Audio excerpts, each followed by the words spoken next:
well, welcome everyone, and thank you very much for joining us for this online event titled Climate Adaptation, Food Security, and Conflict in South Sudan. My name is Friha Shah. I'm the Research Fund Manager for the Cross-Border Conflict Evidence Policy and Trends Research Program, also known as XCEPT. So before we kick off today's discussion, just a quick bit of background on our program and some housekeeping. First, on the housekeeping, this event is being recorded and the recording will be made publicly available afterwards. Secondly, if you have any questions for our speakers today, please do share via the Q&A function and we'll aim to get through as many as we can. And then just finally, we'll be dropping an anonymous feedback form in the chat box towards the end of the event. So we'd be really grateful if you could share any feedback on today's session. So now just to give a quick introduction to XCEPT and today's discussion, if you could go to the next slide. Great.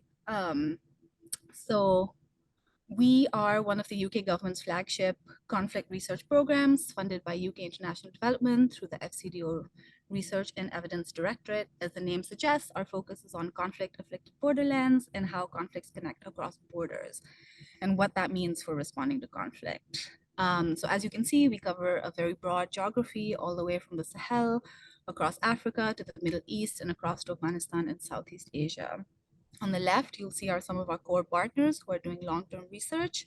And then we also bring on many more partners through the XCEPT Research Fund, which is our agile commissioning platform. If you can go to the next slide. So in this XCEPT webinar series, we are bringing together several of our XCEPT Research Fund awardees. So they've been thinking about better ways to respond to conflict and its transnational dimensions. They've been doing research on multi-actor interventions in transnational conflict contexts. The projects examine coalition, multilateral, and coordinated interventions in Africa and the Middle East. They tackle a diverse set of themes: conflict, climate, gender, violent extremism, peacekeeping, and use a range of methodological tools, including mixed methods, field data collection, and testing machine learning. So this is the first in the series. To find out about other events in the series, have a look on the XCEPT website or sign up to our newsletter. And then today's discussion is going to build on some of the exciting research by our partners, Indiana University, which is led by Ore Koren, who is Associate Professor of Political Science. His research focuses on the intersection of conflict and development with an emphasis on the role of climate change, food security, and disease outbreaks. So today he will be discussing his work under XCEPT and specifically the impacts of interventions designed to support climate adaptation and food security in conflict settings in East Africa. So to moderate the discussion, we're pleased to be joined by Brian Greenhill, Associate Professor and Chair of the Department of Political Science at the University of Albany, State University of New York. His research focuses on the impact of economic and political globalization on human rights, climate change, and conflict.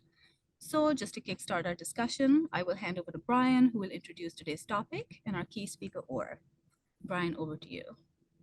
Okay, thanks very much. So yes, we're delighted to be able to join you and participate in this discussion. So this is obviously a very topical and very kind of interesting topic to do with the relationship between climate change and conflict. So I'm not going to say too much. I want to just hand over to Ore to let him tell us about his work in South Sudan, looking at the relationship between efforts at climate adaptation and provision of food security and the impact that has on conflict between groups. Great.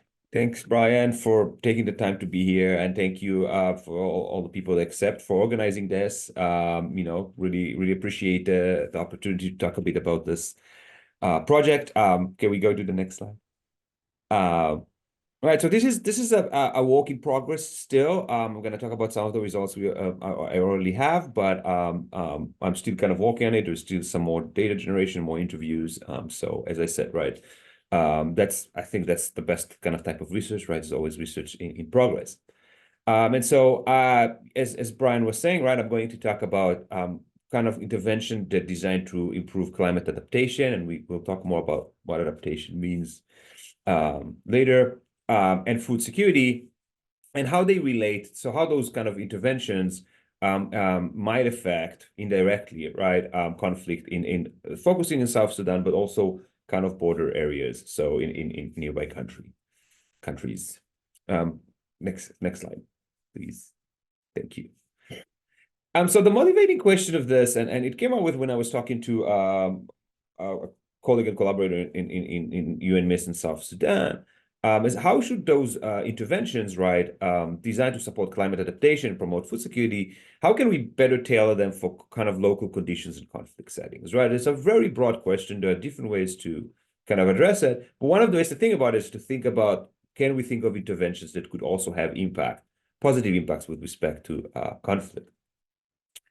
Next slide, please. Yeah. And so, right, so kind of getting this question right, could have huge stakes in terms of our ability to really improve some of those adaptations, especially considering some of the donor fatigue that we see going on with that. What are those adaptations and food security interventions that I was looking at? I will call those CAFSI for short. So those involve, there's a kind of a range of those different tools or different interventions that designed, some of them are really about like building dams, right, to prevent flooding, planting more resilient crops, right, something that could withstand droughts, heat waves, and floods more effectively. Environmental management, resource sharing, right? Those are all different types of interventions. Those are some types. Again, this is kind of there are a lot of different ones that fell under this umbrella, but it's really about specific interventions that are designed to improve the ability of locals to deal with weather shocks, presumably that intensifying due to climate kind of trends, and kind of feed themselves on a more secure basis. Next slide, please. Thank you. So the approach I took here is collecting data on climate adaptation, environmental management, food security interventions. I also collected a lot of data, so with the help of an RA, on peace building and conflict prevention. So this gives us kind of a baseline, right, to see how well those adaptation measures actually affect conflict. Looking at, they were not included in those measures. They were a separate indicator. In South Sudan and kind of as I said, the border regions in other countries, seeing that this project really is worried about cross-border conflict. The data was collected between March and October 23. As I said, there's still some ongoing efforts. I have an RA in South Sudan who's actually collecting conflict data from UN reports right now. I conducted some interviews. I still have a couple of more interviews that I need to conduct. But the kind of the bulk of it and the big kind of data on interventions, they were all collected and completed by October 2023. The empirical approach here is mixed methods. I'm going to talk about it more maybe in the Q&A, but this is kind of an approach I really like, especially for complex phenomena like the one we're dealing with here. But it's a combination of kind of statistical analysis of pretty straightforward kind of, robust quantitative models, combined with kind of case-specific evidence that gives us more about the context, about understanding whether the arguments actually make sense, what are the mechanisms, etc. As I said, I've been very lucky to have kind of a local collaborator in South Sudan, Dr. Johnson KMD. He's the climate security advisor to UNMISS at South Sudan. And so with him, I was actually able to get, at least on the conflict side, get about a lot of kind of insights, not on the non-governmental organization area, which I'm really focusing on, but also on the international organization side. Next slide, please. Thank you. So in terms of where is the research focused, so on the left, you can see kind of a map. South Sudan is there in the center, between Ethiopia, Sudan, CAR, DRC, and Uganda, and Kenya. On the right, you can see all the projects, the locations of all the interventions that we coded. Now, again, some of those interventions lasted for a few months, others for a few years. We measured them basically, again, over time as well. But the map just shows you the locations of all of them by type. So there are climate adaptation, interventions there, conflict prevention, early warning, and peace building. Those relate to kind of the peace side, and then environmental management, food security, climate adaptation. For those are the CAFSI that I was focused on. So you can see a lot of those projects are really food security and probably more than any other projects. But again, right, food security is often directly related to thinking about climate adaptation, and so that's why it's a relevant aspect of that project. And next slide, please. Thank you. This map shows you the kind of basically the frequency of conflicts in the same areas and regions, where darker red corresponds to higher rates of conflict. Those are kind of, so you can see in the map, right, they're distributed. There is a lot of overlap. between the two. But again, this is kind of we can see there's a lot of spread, geographic spread of conflict in those areas. And social conflict, we're going to talk about it more in the Q&As, but it really focuses on those non-state actors that are very prevalent in this context. Those are kind of militias, vigilantes, civil defense forces, etc., not necessarily government and rebels. And again, I can talk about it more later about why I think those are really important when you think about climate and climate adaptation. Next slide, please. Thank you. So kind of quickly to go through the key findings, right? So first of all, CAFSI just broadly did not have a clear effect on reducing conflict. I'll show you in the next slide, but it's still not. It doesn't seem that at least it's not different from average from the baseline. However, once you look at specific features and you look at the ones that specifically include what I call general preparedness measures, so those are measures that are more, if you know the fox and the hedgehog story that, Aesop and then Isaiah Berlin made it popular, right? The hedgehog has one trick and he knows it really well, and the fox has a lot of different tricks, and he can do a lot of them, not perfectly, but do many of them. So that's the kind of idea, right? Like thinking of strategies that can address a lot of potential outcomes, maybe not perfectly, right? But effective. So like more resilient crops. So if you plant a more resilient crop, it's going to be more robust to drought, but it also might be more robust to flooding and heat waves. And so you address multiple outcomes by doing it, right? And so when you look at those specifically, they do seem to actually reduce conflict. And so, I'm happy to talk a bit more at the Q&A as to why this is the case. Community building measures did not seem to matter, actually. So that was surprising. I thought, community building, people talk about it a lot as being relevant. That actually did not seem to matter at all. In fact, they were actually associated with slightly higher rates of conflict. I'm not going to go too much into this because there are multiple reasons might be the case, and I haven't gotten as much information on full explanation. One possibility is that a lot of those projects are focused on building within community cohesion, which might increase actually across community divisions. But again, I'm not sure about that. But this was one of the finds. And then finally, and that's something that I kind of know in my work, but all the interviews that I conducted confirmed that the key determinants are still political, institutional, and socioeconomic, right? So those climate and weather shocks really can intensify things in some situation, can actually reduce risk in some others, but they operate the key thing is they operate within a very highly vulnerable context that is politically and socioeconomically defined. Next slide, please. Thank you. So kind of going through the key results, those are plots. Again, bear with me for a minute when I explain those. They basically show you the expected rate of kind of conflicts for when we have interventions versus when we do not. So on the left plot, those are all the CAFSI, as I said, right? Those are the ones where we didn't see effect in. And so if you look at the left bar, that's specifically for inside South Sudan, within South Sudan, you can actually see that where we had those interventions, we actually have a positive effect.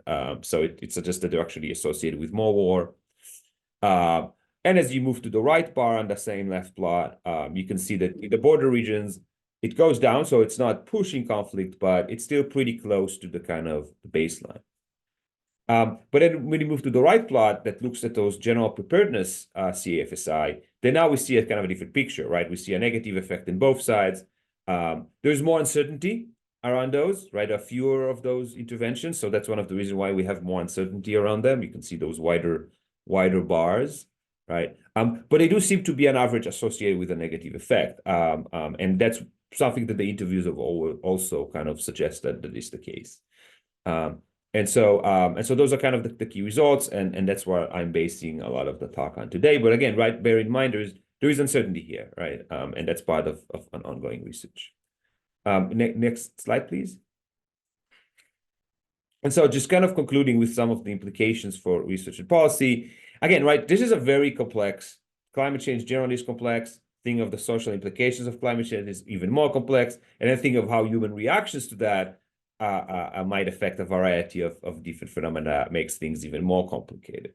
And so we really need to think about this flexibly, multiple approaches, think about what's known as endogenous processes, right? Two moving parts that kind of affect each other.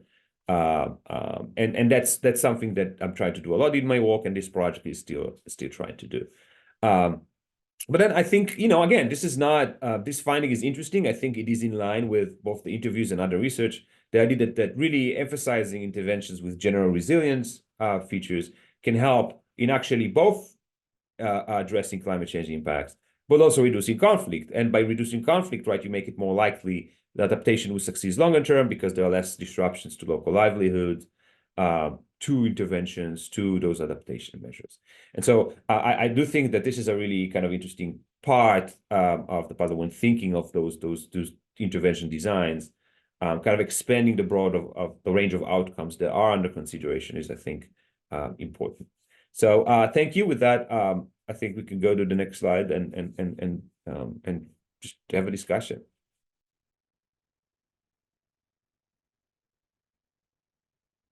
There we go. Okay, sorry, that's a slight technical problem. Thanks so much, Ore.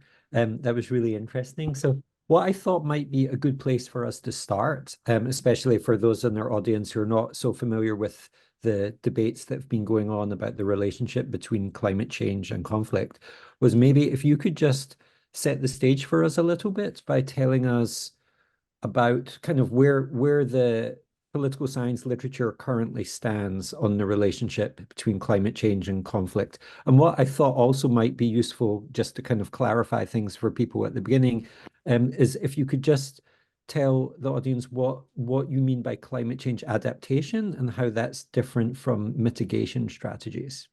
Okay. All right. So adaptation is basically, so when I talk about adaptation, I'm talking about measures that are really designed to address the effects of weather shocks, right? And so when we think of climate change, we say, okay, those weather shocks are going to intensify in frequency, in strength. And so the idea is, how can we build better resilience to those effects? So adaptation is really kind of a band-aid, right? It's like, okay, we have those issues, we're trying to do it. It's something that could be relevant regardless of climate change, right? I mean, there's always natural shocks. So, think of Katrina or something like that, right? But adaptation really is local often, right? It's for specific areas that are more or less vulnerable, that build up those different defenses against climate shocks. Mitigation is more of kind of a bigger, it's the idea of like trying to kind of address the entire situation. So not just kind of address the effects, but really mitigate the situation, right? So it's really an attempt to moderate climate and climate trends. And it's important, by the way, to define, right, when we talk about climate and climate change, what we're really talking about is long-term variations in weather patterns, right? And so that's when we talk about climate, that's really the key thing. And climate change is variations from those patterns. And whereas weather shocks that's the more immediate issue we're talking about, droughts, storms. And so mitigation is really kind of, mitigation efforts involve ideas to reduce, kind of efforts to reduce emission, efforts to kind of carbon capturing techniques, right? Measures that are designed to basically really rechange climate in a different way. And so that's less relevant in the context I was looking at, right? We're talking about local communities that are not really big emissions. There's not much they can do in terms of mitigation beyond maybe not using kind of dirty firewood, which is necessary in many cases. But the adaptation element is really important there. And so that's in terms of the terms. And again, right, you work on the mitigation area, so you can always, if you have anything else you want to add, please do about that. In terms of the research, so it's not really political science. In fact, political science have been surprisingly not interested in climate change and conflict relations. So it involves some political scientists, some geographers, some economists. And so originally, I mean, a lot of the kind of studies that came out like a decade or even 2 decades ago, very broad stroke, even bombastic, right? They use kind of weak data to make really, really strong claims. I think that for most scholars, even though that's not that's not necessarily the stuff that ends in media outlets, and I think that's one of the big problems of this. But the kind of the consensus on this is not really the case, right? So again, right, you might read of there's still kind of minority people who keep publishing those big things, and that's what get caught in The Economist. But I think the majority of the community who studies this understand this is not really the case, right? The key thing is to think about in terms of context, where it happens, you know, different areas, urban versus rural, you know, seasonal versus like different seasons, things like that. Pathways. So, right. So is it food? Is it destruction of infrastructure? Is it about immediate, like directly affecting individuals? The type of violence, armed conflict, civil war is going to be different than social conflict, which might be different than violence against civilians, right? There are different incentives governing each one of those. And then again, right, the importance of the underlying political and socioeconomic conditions. So sometimes people talk about conflict, like climate change in this as a kind of a threat moderator, a threat multiplier you would hear, but it could also reduce. Right? We have a lot of research that shows that climate shocks can actually reduce conflict in a lot of contexts. Tobias Ide has a whole book on it, came out recently at MIT Press that really looks at the effect of disasters. And so I think that's really where a lot of the research is now. Right? The problem is we're really bad at predicting climate change substantive effects generally, right? We know, okay, we established it's happening. We have a consensus on that, but modeling it, I mean, if you talk to good climate models, they say, look, this is like mostly it's simulations. They're very sensitive. And so it's really hard, but we have those really wide ranges on what might look like. And so let alone trying to think of the socioeconomic effects of something that's already pretty hard to predict. It's very complicated. The other thing is, as I said, in my area, so yeah.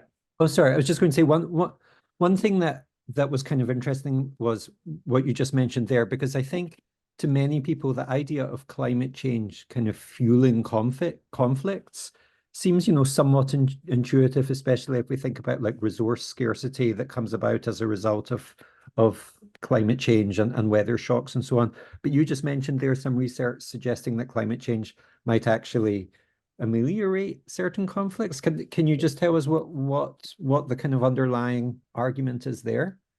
Well, there are multiple kind of depending on the context, right? It could be that it's just much harder to operate. I mean, militaries can really operate in doing heat waves, let alone like rebel groups and other organizations. So that's, or it could destroy infrastructure, make it harder to get into certain areas. It could also be like, again, in a local level, right? So I mentioned I was surprised about the lack of community building effect, because a lot of studies show that, what you have is actually efforts to address a kind of a crisis by creating the community dialogues or research management dialogues to address it. And so that's another argument that has been brought up.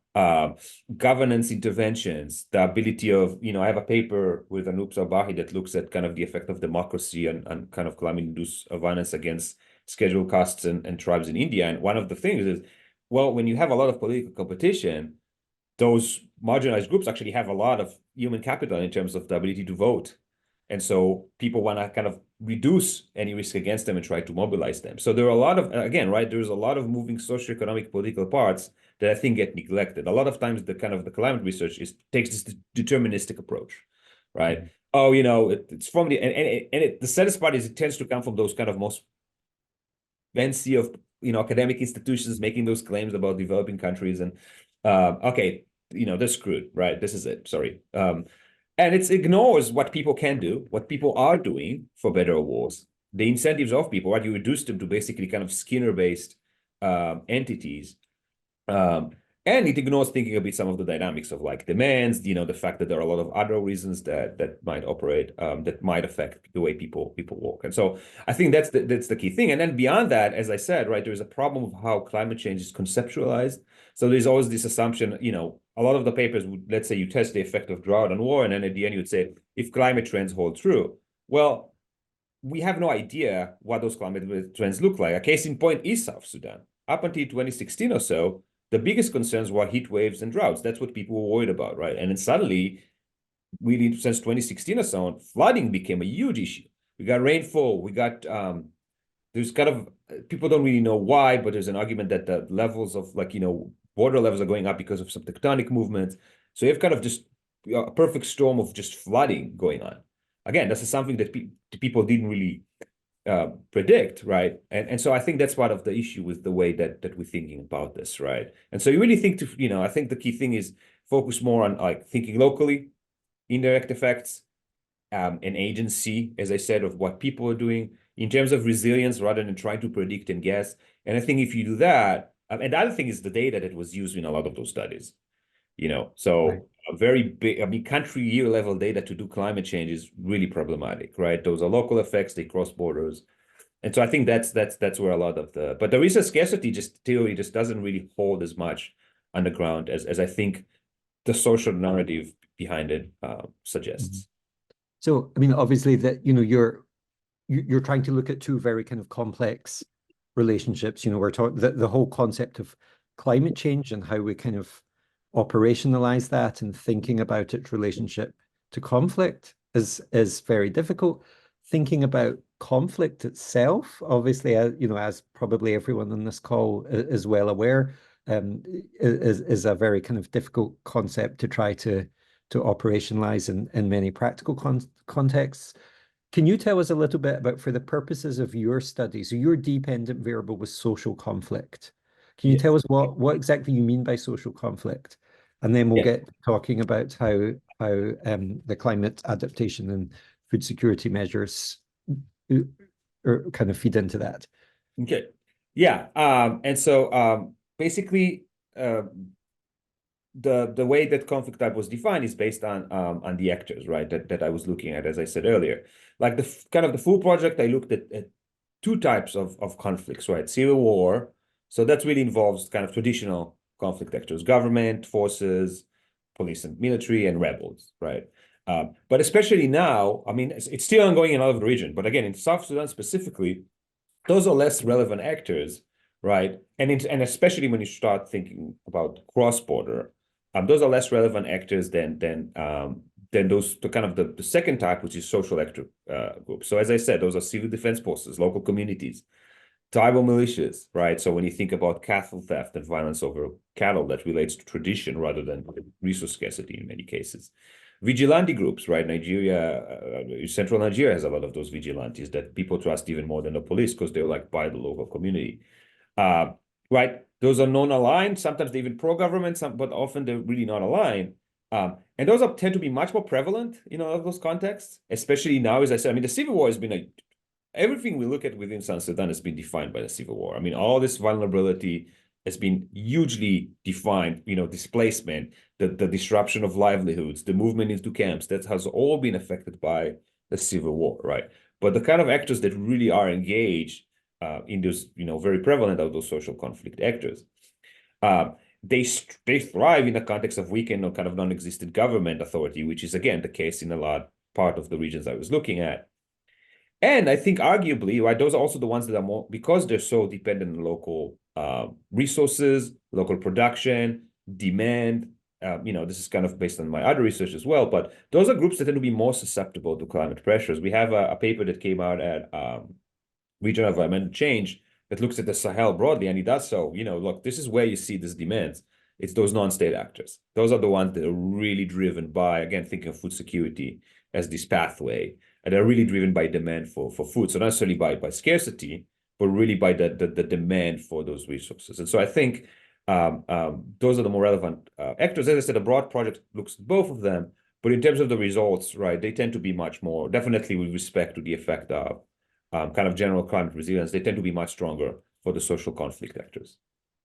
Thanks. So I want to start bringing in some questions from the audience. And so, I'd encourage people in the audience. I see we already have some appearing in the chat, but please post your questions in the chat and I'll then try and bring them into our conversation. So a question we've had from Valentine is asking about, as far as I understand it, the question of kind of the causal relationship here. In other words, that some of these interventions that form the kind of independent variable in your study, obviously they're not randomly assigned.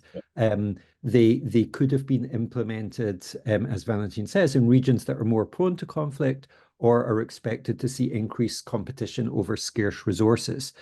So how do you, I mean, I know this is a problem that obviously plagues, so much of the social sciences, but particularly in this case, it sounds like it's going to be a very kind of vexing issue to deal with. So can you talk a little bit more about how you're thinking about that in this study and how you're trying to get some purchase on the causality question? Yes. So yeah, that's a very good point, right? I mean, most of the stuff I study is unfortunately non-randomly assigned, right? So for the kind of book project that's coming out of it that I'm working on, there is like a instrumental variable approach. I'm not going to go into that. I didn't use it here. I do think that the problem is, right, your identity could go both ways. It could also be assigned in areas, you could also implement those in areas that have less conflict, right? Because it's easier to do it there. And especially in South Sudan, right, getting to some of those remote areas is really a function of government, whether you can actually do it. So I do think that in some cases, in some ways, like thinking of the causal, like full causal inference here might ignore some of the endogeneities that are crucial there. And so I think there is a value to endogeneity, especially as you move across those projects to see, right? Look, why is this? If this was really just driven by endogeneity instead of by other effects, why do we see those differences?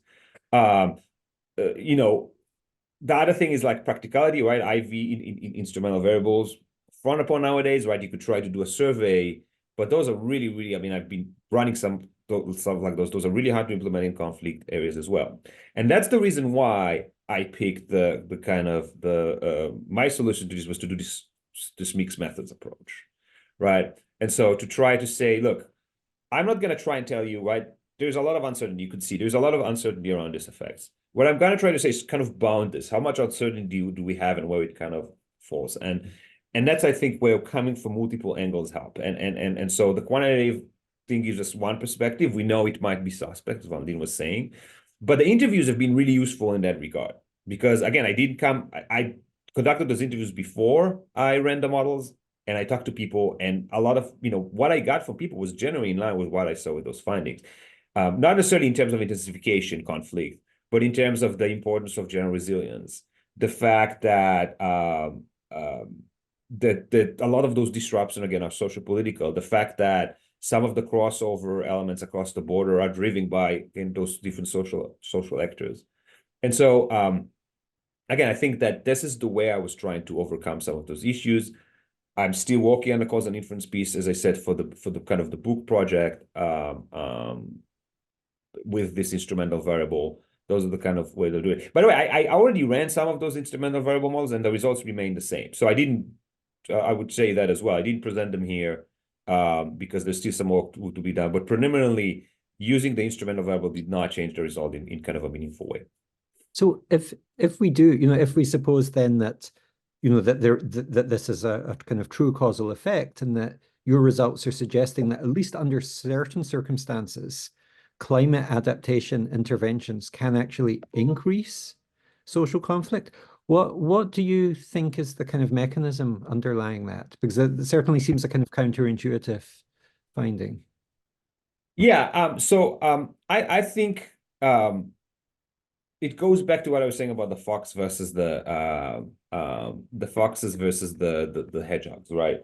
I think that because of this this underlying uncertainty about those effects, having some measure, some intervention that can potentially address multiple different shocks, even if not perfectly, is more effective. Because let's say you were preparing for, again, drought, but now you have floods, and you still are able to maintain food security despite of that, because instead of trying to build something that's only resilient to crops, to droughts, you build something that has general resilience across the board, then you're not running into the scarcity issues as much as you would have had in a different case, right? Like if you decide, okay, instead of planting those crops, what we're really going to do is we're going to build those irrigation systems that are designed to address, the fact that we are in drought conditions. Well, if you build something like this and now you have a flood, everything is underwater and you lost the entire crop. So I think that would be the kind of, it's the ability to prevent like a higher range of potential adverse outcomes that, again, especially with respect to social conflict actors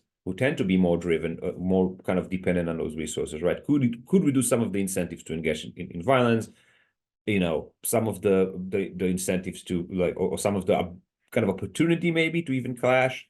So I think, again, that would be my perception. That's what I got from some people who were doing a lot of this research, especially looking at, like, talking to different communities, and they were saying, look, a lot of that stuff, a lot of the important kind of aspects that people really care about, right? I mean, because, beyond telling you, look, we need this or we need that, is really like, we want to think of those, like, how can we just be okay in this kind of miserable situation? and so it does seem like when you talk to people who are less affected by those shocks, even if not perfectly, they tend to be a bit less likely to kind of support violence. Again, that's from interviews with people. That's not, so this is a second order anecdotal, take it with a grain of salt, but that suggests to me, and again, based on other research, that suggests to me that that's a kind of resilience element. And we do know in other contexts, right, in Central Asia and things like that, the resilience could play a very important role as well. So just to clear up any potential misperceptions, then your research should not be construed as saying don't do climate adaptation because you're endangering yourself. Or No. Okay, so the argument here is that climate adaptation, if done incorrectly, might at the margins increase the propensity to social I would conflict. say that climate adaptation could be done in a way that could actually, by addressing conflict. So it's not necessarily incorrectly, right? You can do any climate adaptation you want. I mean, it's obviously it's useful if you're trying to address climate change effects. But if you kind of, if you think broadly about the outcomes, not just the immediate outcomes, like I don't want the flooding or the droughts to kind of put these people at risk. But really thinking, look, there is a way for us to do this in a way that addresses multiple potential outcomes. Look, if you are able to reduce kind of conflict, right? If you have interventions that take into idea the fact that, wow, we actually could maybe potentially have this positive positive peace outcomes, or at least conflict reduction outcomes, then that makes it more likely that less likely for livelihood disruptions, which make the community more resilient, which means your adaptation efforts will be more successful because people are able to kind of use them and sustain them, because conflict doesn't come and destroy your dam, or rebel groups come and steal your crops, which they do, right? And so, like, again, this is kind of, that's why I'm saying about there's this whole kind of endogenous process going on there, but it's really hard to unpack. But that's part of the issue, right? When you think of those long-term processes, I think that this is where the second order effects could actually improve adaptation outcome and improve conflict outcome. So, I mean, but I guess what's kind of interesting here for policymakers to think about is this is, there's a very kind of complex set of relationships at work here.